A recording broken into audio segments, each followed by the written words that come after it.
Welcome to the newest edition of the DFO podcast. What we're going to be doing in these collective episodes over the next 50 weeks is jumping through every state and what they offer. And we'll probably stick closer to deer hunting. We'll go over a little bit of the other seasons in some of them. The order I'm going to be doing it in is the order they joined the union instead of alphabetical order or anything. I like to do things just different, so that's where I'm going to be going. So this will be the inaugural episode of it. It'll run for the next 50 weeks. They will come out on Thursdays. So each one will be titled basically what state they're in. So some of the things we're going to go over in each and every episode is when they joined the union. Obviously, it'll be in the order of when they did by the date. What they offer when it comes to public land hunting, how much property they have, if it's an over-the-counter, if it's a draw, their deer density, if we can locate it in the different states, just what their license costs, just different things I want to try and go over with every state, because as I'm learning, I want to try to educate other people, because I'm learning this as I do the research for each one.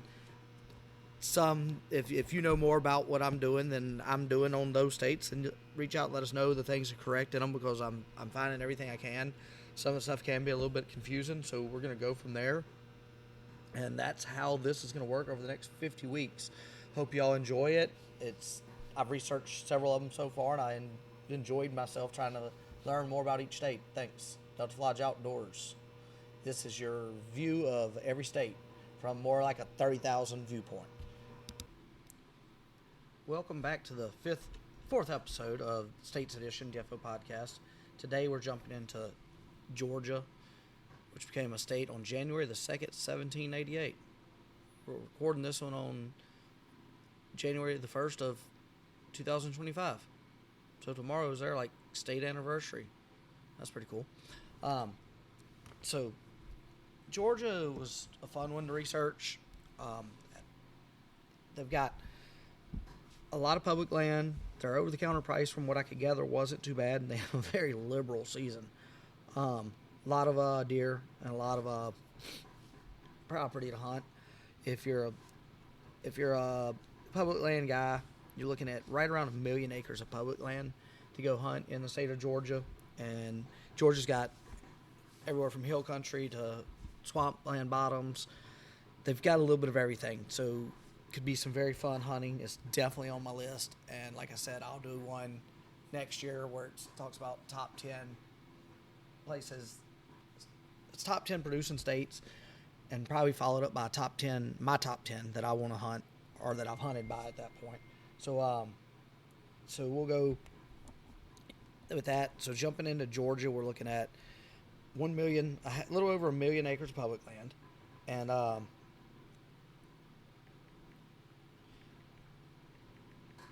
sorry, I had to answer a text real quick.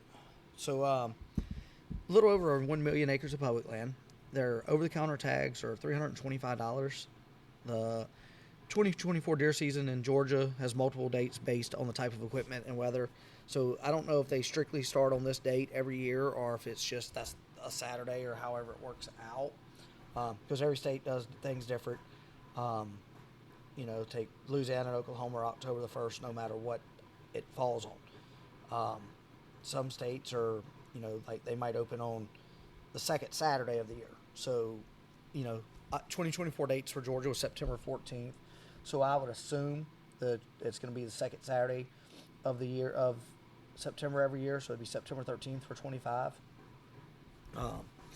So with that, archery, either sex statewide, and it can vary on wildlife management property, so you'd have to check into that, is the second Saturday of September and runs to the end of January, so the 31st. Then they have a primitive weapons and youth only from October 12th. This is 2024 season, so you'd have to adjust for 25. October 12th to the 18th. And firearms, bucks only, is October 19th through January 12th. Extended firearms is October 19th through January 15th. Not really sure what that is. I know their firearms and everything is pretty much like, normal weapons. It doesn't have to be a straight wall. It doesn't have the certain requirements like other states have. So just normal, typical, hunting procedures and ammunition. The archery season, like I said, starts second weekend of September, which I like. Georgia, depending if you're North Georgia or South Georgia, is going to give you a little bit of different variation of temperature and terrain and everything. So that's a good one. Now they're very liberal on the amount of deer you can kill. It's 12 per season statewide. I don't know. Like, I know some. I didn't see any info on if it was. You couldn't kill that on public land, but most of the time you can, unless it specifically states on certain public lands that you can only kill a certain amount of deer, which Arkansas is one that does that, and I'll go over that when we get to Arkansas. But from what I'm reading, Georgia, and like I said, anybody that lives there, love to have y'all on. We can go more into depth. Doesn't matter if I've already done your state. We can do a whole nother podcast and jump into more in depth of your state. Georgia has a liberal season, 12 per season, statewide. No more than 10, maybe antlers. So you can kill 10 does and 2 bucks. One of the 2 antlered must have at least 4 points, 1 inch or longer. So and on one side of the antlers are at least 15-inch outside spread. So they kind of have very liberal. You can kill 10 does, but on their bucks, one of your deer basically should be an 8-point or better. If he's got 4 on one side, usually he's going to mirror. So you should be killing at least an 8-point or better. So you should be killing, I would assume, 2.5, 3.5-year-old deer is on one. On the other one, I guess it could be a spike if you wanted to, but or at least 15-inch inside spread. So they got a little bit of management practice there on their bucks, and they're probably growing some decent. That's gonna have them growing some decent deer because just over time it should work out. Because I know sometimes APR antler point restrictions do make a difference if done correctly. I'd have to go more in the depth into theirs, which wouldn't just be a generalized what they allow hunting. So that would be that is something I'll probably dive into on one of the regular episodes of do an APR episode on our regular podcast. So they had that, and that helps out. What surprised me is their deer herd is an estimated 1.2 million head of deer, which is pretty good amount of deer. And it's gotten more each year, so it's a growing deer herd. It's not on a downfall, so that's pretty good. They average, I'll give you the 2021, 22 hunting seasons here in a minute on what their average hunters and kills were, which was not too bad. But to jump back, that was their 21, 22 numbers. Whitetail deer are the most hunted game in Georgia, obviously, and in 21, 22 hunting season, 210,000 hunters killed more than 257,000 deer. So 1.2 probably, something like that, like it's a rough estimate off my head, deer per hunter was killed. So basically one hunter, one deer, not bad. 257,000 killed in the year, and like I said, their deer herd actually has been growing, not declining, even with that amount killed.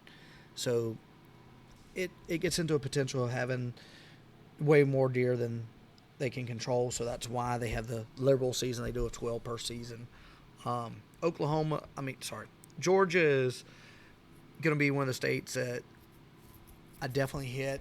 I was, especially with the changes we got going on, I actually might be able to scout Georgia, some South Alabama, South Georgia, maybe later this summer. That'll come out. We'll talk about that. So that'd be really cool to put some info out on those. Georgia's definitely on my list. Once we get to Alabama, it'll be on the list. To recap, this one was Georgia, January the 2nd, 1788. It joined the Union. They have 1 million acres. They're an over-the-counter state. $325 for the price. Very liberal season that starts the second weekend of September for bow. 12 deer per year, 10 does, 2 bucks. 1 buck must be at least 4 points on one side, so basically an 8-point, or minimum 15-inch spread. So they have APR, which is pretty cool. I know some people are against that. Some people like it. I've not dealt with it a good bit, but looking into it, it's got its advantages and disadvantages. Some states are striving with it, some not doing so well. Then their herd estimated size is 1.2 million and growing. They average about 250,000 deer killed a year on a little over 200,000 hunters. So not a bad state to put on your list if you're looking to go probably kill some deer, because they're comparable. That's another one that would be comparable to Missouri when we get there on acreage and head of deer. I think Missouri may have a little more acreage. Price-wise for tags, Missouri is comparable to them. So this would be a state that you could, it's like very comparable to Missouri and gets less, mainstream attention than Missouri does. So I would put it in probably if I was gonna, in the first 4 we've done, it would definitely be my number one. And looking through the first 10 states, because you got Connecticut next to Massachusetts, then Maryland, then South Carolina, then New Hampshire, Virginia. 11th is New York, 12th North Carolina, 13th Rhode Island. Out of your first 13, it's definitely number one. Out of the first 25, it's going to be in the top 5. So definitely look into it. I think it's got a very liberal season, not a bad price. It's over the counter and plenty of land to hunt.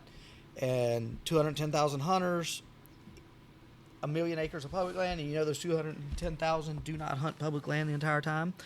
So probably, I don't have the numbers in front of me, but I would say even at a half of that, 100,000 on 1 million acres, not bad. I don't think the public land is going to be that overcrowded if you know how to hunt it and get out of it.